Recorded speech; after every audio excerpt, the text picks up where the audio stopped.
Hey, welcome everybody back to another episode of the Big Doug and Carmi Show, your one-stop shop for all things Commanders. If you're watching this on YouTube, make sure that you subscribe, hit that notification bell so that you never miss an episode like today's episode with Anthony Armstrong. Anthony, what's happening, my man? What's going on, man? Glad to step in for George there. So, Yeah, keep the George. seat warm for you, man, and everything will be in good hands whenever you come back.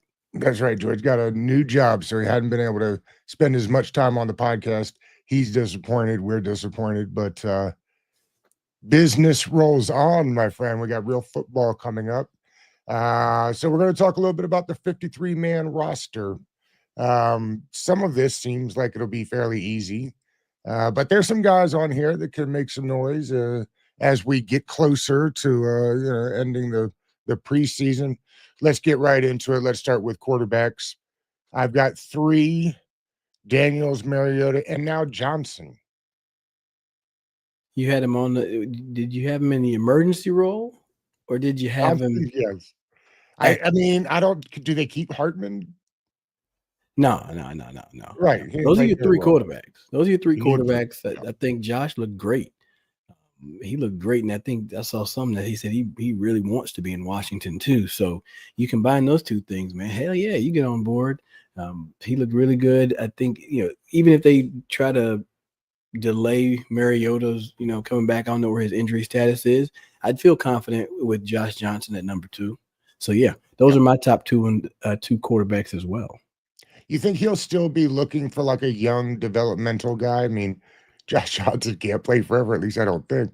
I think it's one of those things you always keep your eye on it, keep your finger on the pulse, but Yeah. I don't think they're really thinking, hey, let's bring somebody in right now to try to develop with behind Jaden. You're thinking Jaden's going to be up there doing this thing for 10, 12, 15 years. So, Right. yeah, no, not yet. But if there's somebody that good, he'll be on the practice squad getting some work against the ones. Yeah.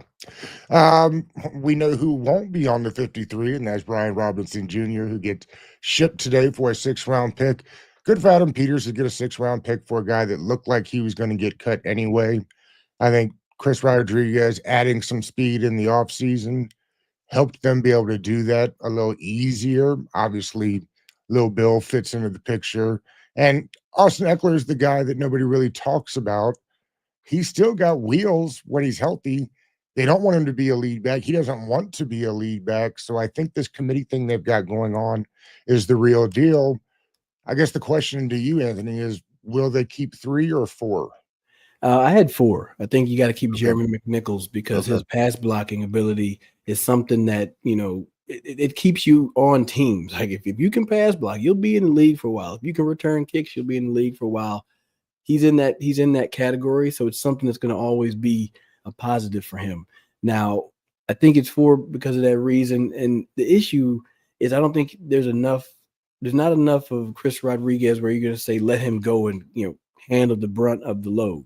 There's going to be games where one of these guys isn't as effective, so that's the issue when you go by committee is that you're going to get sometimes where the screen game isn't really working. Maybe Eckler 2 out of 3 aren't really hitting, right? Can you rely on the 3rd and the 4th guy to get something done? But obviously you can rely on 5. He's somebody that's found a way to make things happen. So 4 works for me. Plus, you got to also throw in Debo is going to get a few carries here or there, probably 3 to 5 a game, where he's going to find the ball in his hands, not on a passing play. So 4 works for me. Disappointing or just the way things work in the modern NFL and this offense in particular? I mean, will Jaden Daniels lead the team in rushing again this year? And if so, is that a bad thing? I don't think it's a bad thing. I mean, it worked out well last year. I don't want that to happen. You know what I mean? I want him to take 500 of them yards away and put it on the passing side. And I think that he'll be able to do that because, frankly, Cliff Kingsbury, you go back to those Texas Tech days, he got his boy Wes Welker on staff now. They put up buckets. They put up points. He wants to score points. And I think that this offense wants to get more big plays. And that's why you saw the move away from Robinson. And now you see Christian breaking off 40 yards. You see Krosky Merritt breaking off a long run for a touchdown. And then I saw a couple of reps out there. Jalen Lane and McCaffrey, we're talking about them here in a second. They were running by DBs on one of the plays that Josh came back to KJ Osborne. they were running by him. So there's going to be some deep balls in this offense. I don't think they're going to have to be on the field as long. All of that to say, I don't know where we were coming from, but it would be an upsetting thing if he's leading the team in offense. Yeah. Rushing. I don't want him to do that. I think you're going to have enough in the backfield, but there's going to be bigger plays out there to be had so that he doesn't have to keep drives alive with his feet. Certainly, you can tell by what they did this offseason. They made a concerted effort to get more explosive on offense, for sure.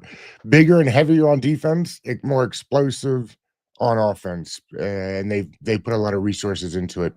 Tight end room seems easy to me. 3 of them: Ertz, Sinnott, and Bates.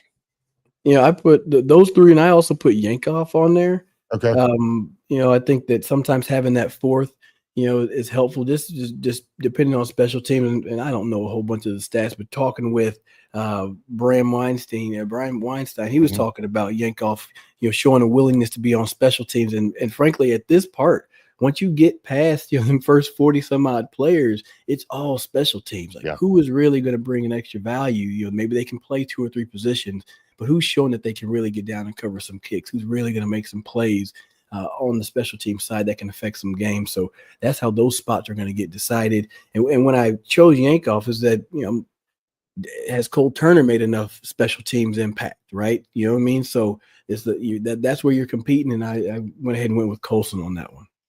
And I like Yankoff too, because it feels like he can give you a little fullback flexibility if they wanted to get into something a little heavier, say down in the goal line in that red zone area. They haven't really used it much, but I know they like him in that role. Yeah, having some physicality is big. You look at the top 2 guys. Bates is there to block people. He's there to be a physical threat, and it's always good to have another guy that you could match up, have a couple of bruisers, and essentially have 7 offensive linemen in a sense. So, yeah, I can get behind that. Let's see, something a little bit about. We get to now wide receivering. I have McLaurin, Debo, Noah, Lane, McCaffrey, and Brooks. Okay, all right. I had Osborne as my other one. I had those other top 5. It was kind of getting a little jumbled. The couple things to consider is injury. Are they gonna keep a guy on the injured list? Noah Brown would come up in that one. In the back of my mind, haven't seen Terry practice yet, and I know how things go. You go from the couch to hitting it. Things happen, and I don't want anything to happen. I had to consider that as well. Who else can you put out there? But yeah, I had 6. It was kind of hard to get any additional players. So I think Brooks brings the height and the size to the position group. But Osborne, he brought some success in the slot. So I'm still going with 6. I like that too. What happens to Gallup?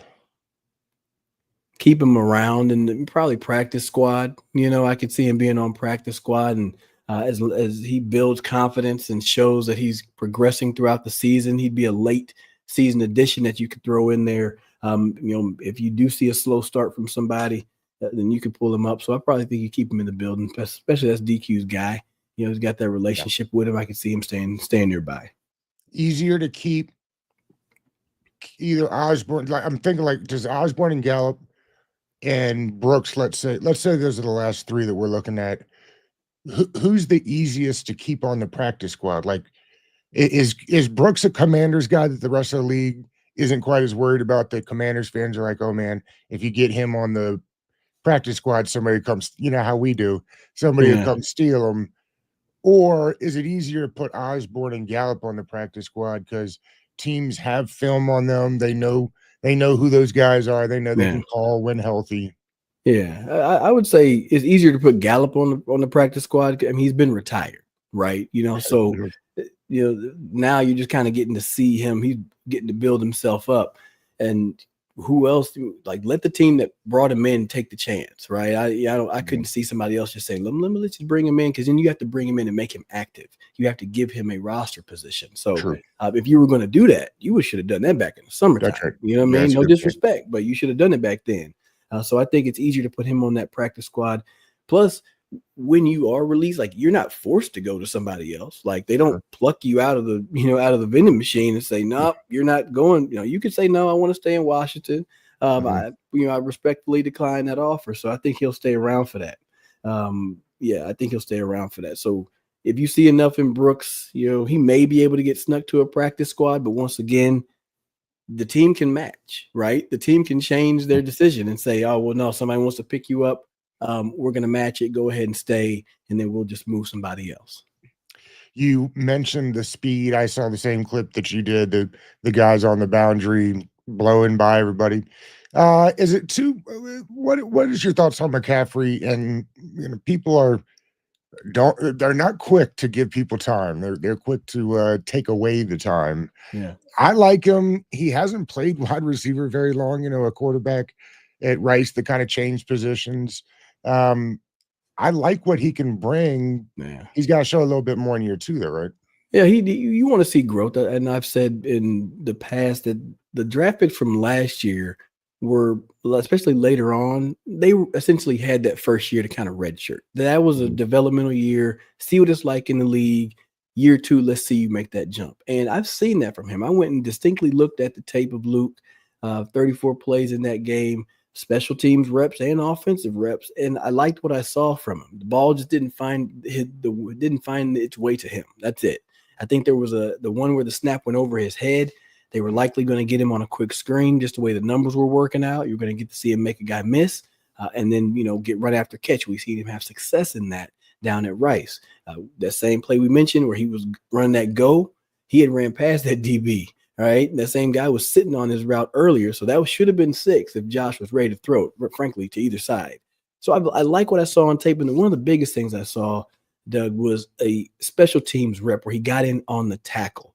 All right. He got in on the tackle. And I think it was the 3rd kickoff where he ran down and he just quickly took speed to the defender, got hands on him and controlled him, drove him back, pushed him off, and then made himself available for that tackle. So that rep right there, it was like, yep, your willingness to be active on special teams, your willingness to tackle, you're showing that you can be physical and you're able to fill in on offense and at least get the job done until the ball comes your way. So, yeah, Luke's made that jump, and I think he's definitely earned himself a spot on this team, and he'll get a lot of reps coming up.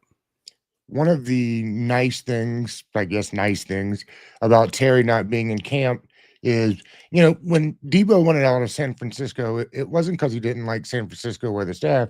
He wanted to be used more like a traditional wide receiver rather than a gadget guy. He's had the opportunity to run the routes here, and that's basically what we've seen in camp, just like a lot of route running.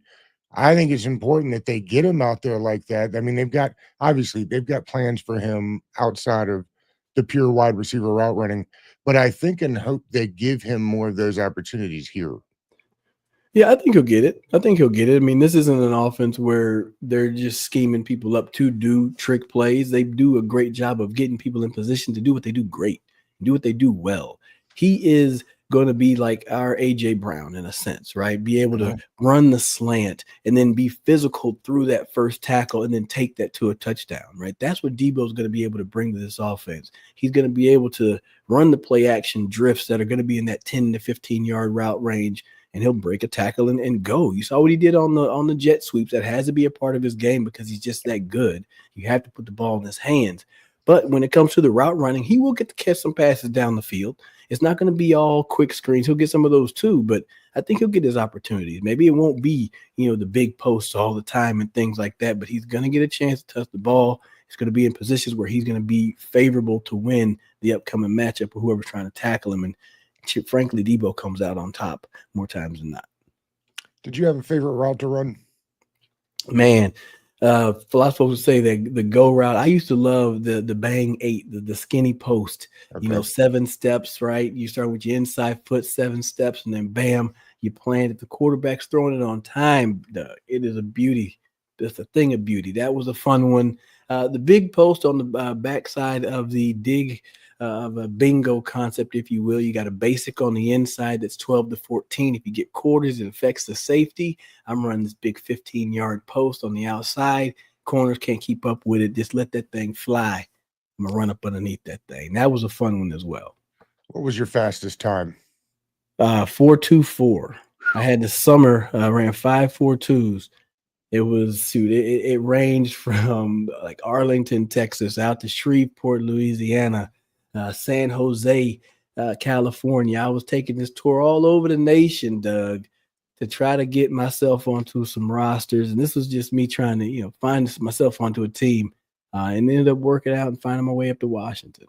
Yes, it did. What was it for? I mean, 4.2 speed teams usually are coming. What was the early holdup, do you think? Man, I was Division II. Man, I was Yeah, D2. I didn't have a whole lot of right, stats. I mean, I remember the scout came through. He said, Division II, you basically have to dominate everybody. right. You know what I mean? Like you have to dominate everybody. And Yeah, I mean, I got like a receiver of the year, and I had some awards and accolades, but like I didn't consider myself the best receiver in the division. But I did get invited to the rookie minicamp to the Falcons and got down there, but I failed my physical. And so I yeah. never got to touch the field. No, and I can tell you this, mentally, I don't think I would have been ready. I'd have been out of the league so fast. I would have been broke. It would have been a statistic. So I'm glad I had to go the path that I did. I got to learn from a lot of people who had been in the league. Starting out in Odessa with Darren Graham, Tommy Jones, Dwayne Hogan, those guys from Indiana. They were up with the Bengals. So you learn from them. With the Desperados, I learned from Will Pettis, Duke Pettyjohn, Dietrich Wise. Dietrich Wise's dad was a coach, right? I'm learning from him. Like they were one step away from the Cowboys. So every step along the path, I was able to learn from somebody who was up where I was trying to get to. So my path was perfect for me.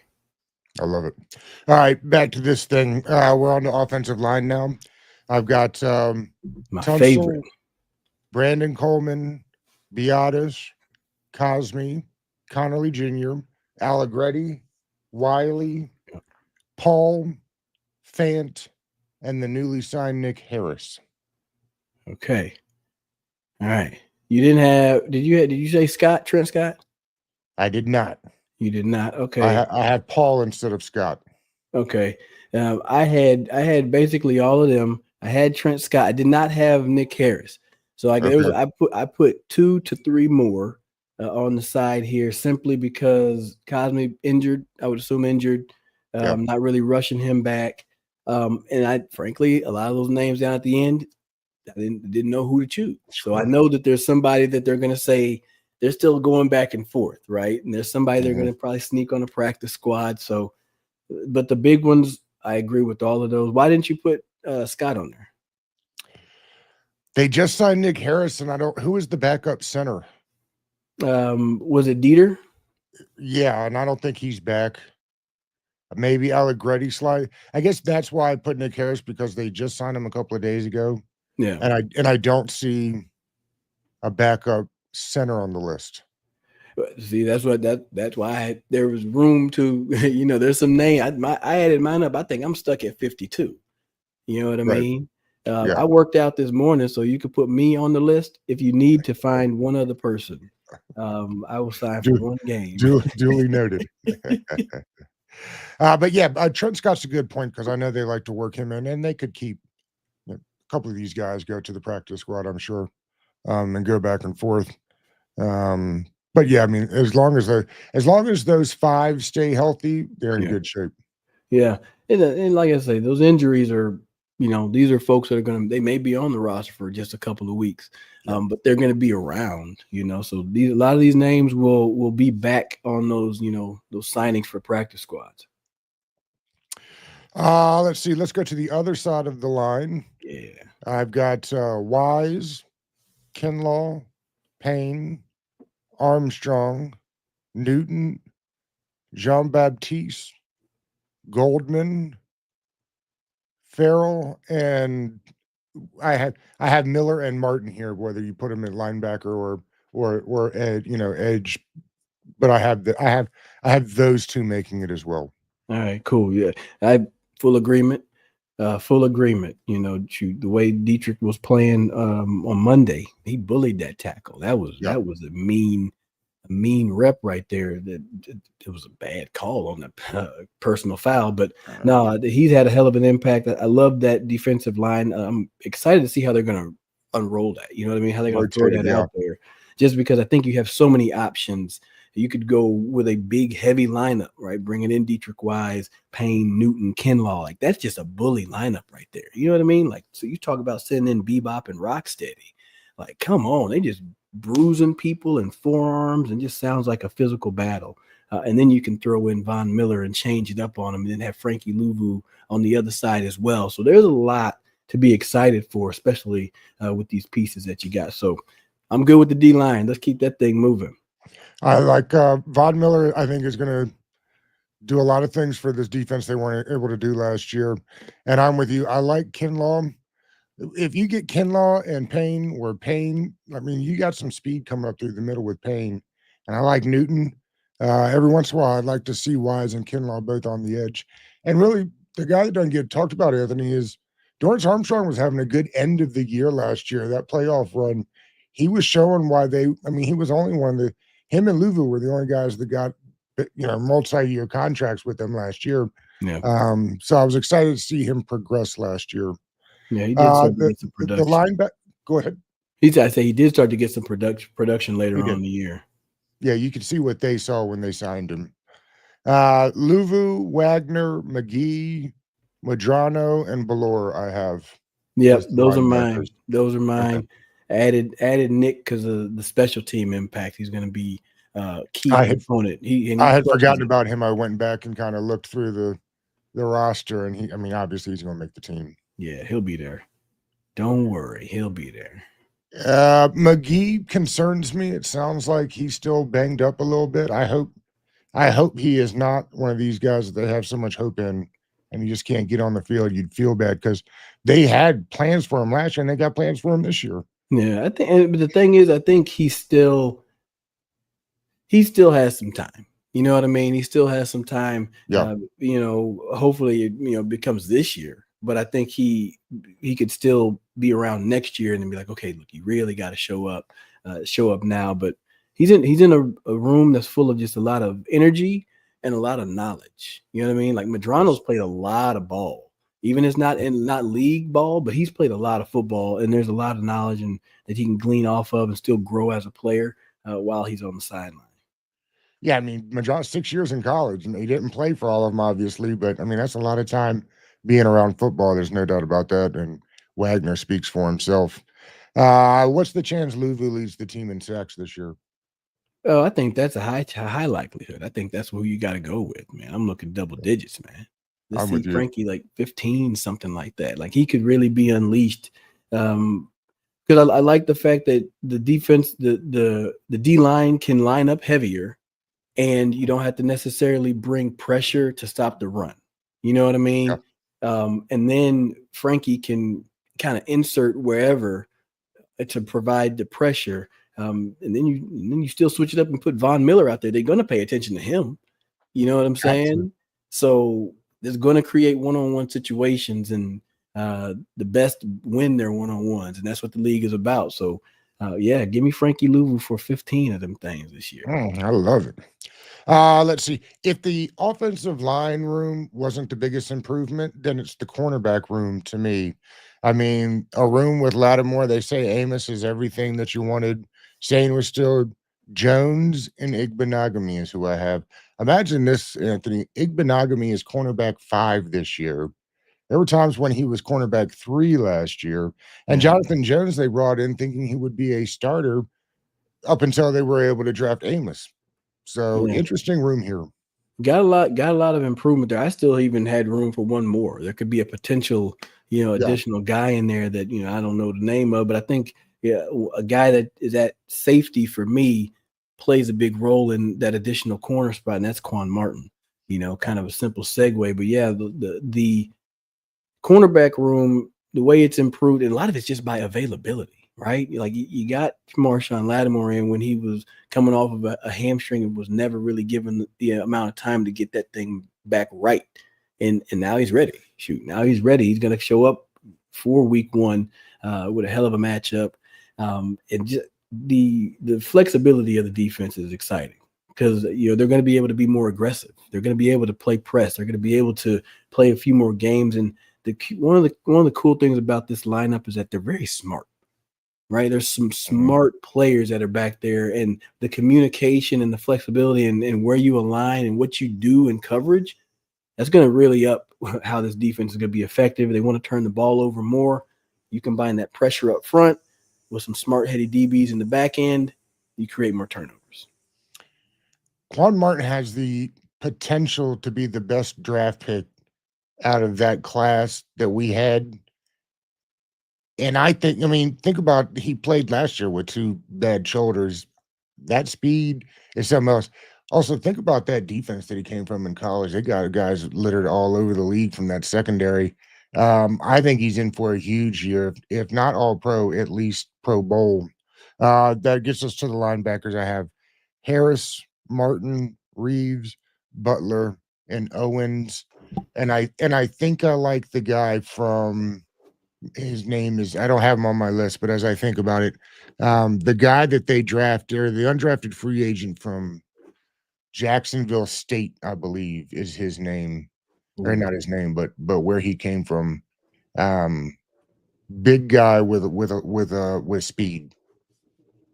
I don't remember. I can't think of the name either. I had four. I had the top four. Owens was one that I was thinking of after the fact that I would need to add to my list. Mhm. But yeah, those last few cuts, man, they're always difficult, and it could be keep the bigger safety, go one less on linebacker, right? Maybe you can start out with the three linebackers and keep the bigger safety. So it's going to go back and forth. I see you had a comment come through.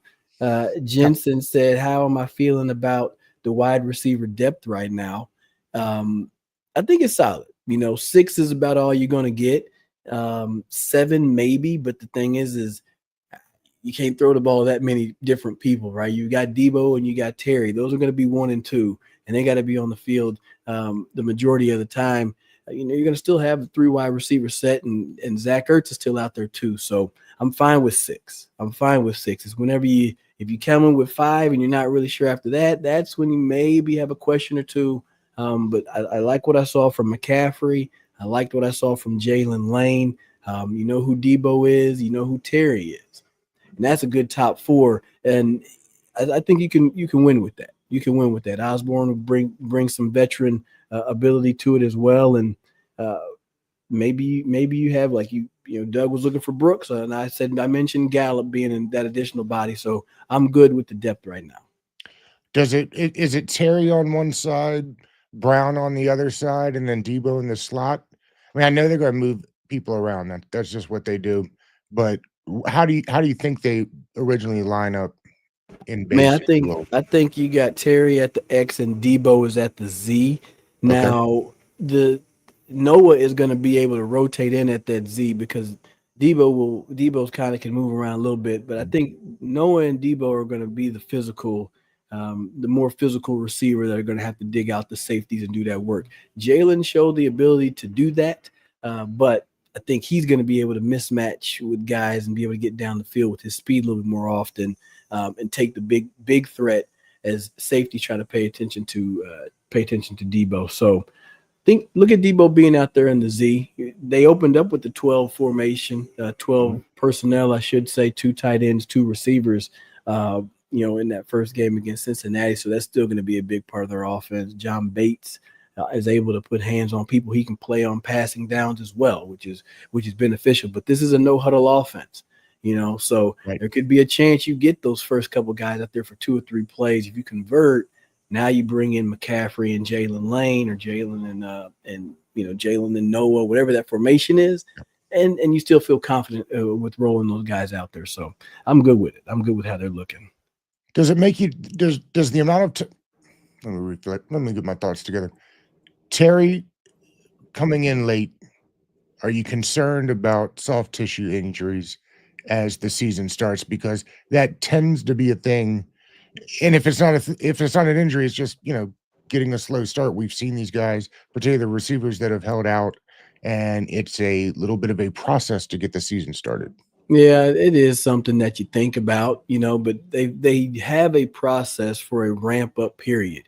Mhm. It's just that the ramp keeps getting pushed further and further Yeah, away. right. Like I need you to like come on. And then maybe he's inside on the treadmill doing his thing, but you can't. It's hard to replicate the random movements and the quickness that you have to employ whenever you're playing the game. Like you can go out and practice against a release and run a route and do all of those things, but it doesn't change the fact that you're doing it with the adrenaline pumping. You got somebody talking noise in your face across from you, and you're out here trying to restrain yourself from punching them and running a route at the same time. So I need him. I need him to get going. I really do, and the sooner the better. You know what I mean? But Yeah.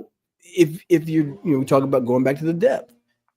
If you're confident with if I'm confident in Luke and I'm confident in those other guys, maybe you can not have to roll him out there every single play and do a little bit of a rotation until he gets some conditioning up, and then let him be full speed. Maybe on week 2, week 3. We'll wrap with this.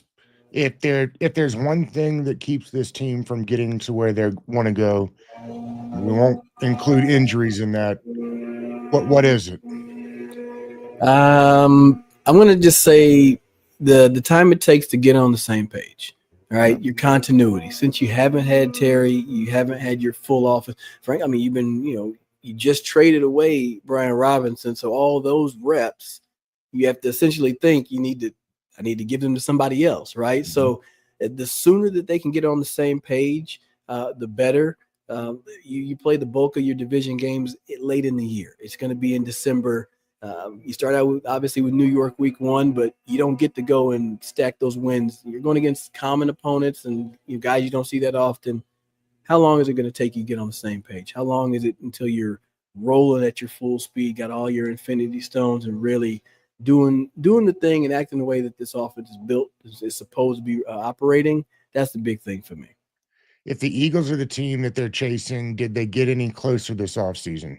No, I think so. Yeah, I mean, when you get bigger on that defensive line, you're saying, "Hey, we're gonna slow down the run. We're gonna, Saquon Barkley is still him. All right, he's gonna do his thing.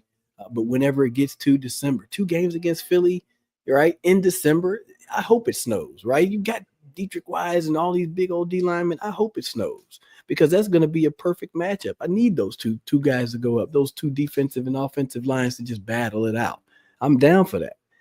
Even with the way they improved on the offensive side, you did get more explosive at the running back position. You did get more explosive and more creative on the offensive side of things, and you improved on the offensive line. It's a very rare time that you go to the NFC Championship and then find a way to improve. They did it. They did it. Now I just need to get everybody on the board and everybody on the bandwagon so that you can take this train as far as you can get. So Philly's still good. Philly's still good, and they're going to still be the best until you can go and knock them off. But right now, I think that Washington has to think they've made a few steps closer to them. Anthony Armstrong, you can find him on the Bleav Commanders podcast. Good buddy of the show, and I always appreciate your time, man. It's football season. Yes, it is. I'm getting excited, man. I got to go warm the smoker up and everything. It's that time of year. Love it. All right, buddy. Appreciate you. All right, man. Appreciate you. Have a good one. Thanks.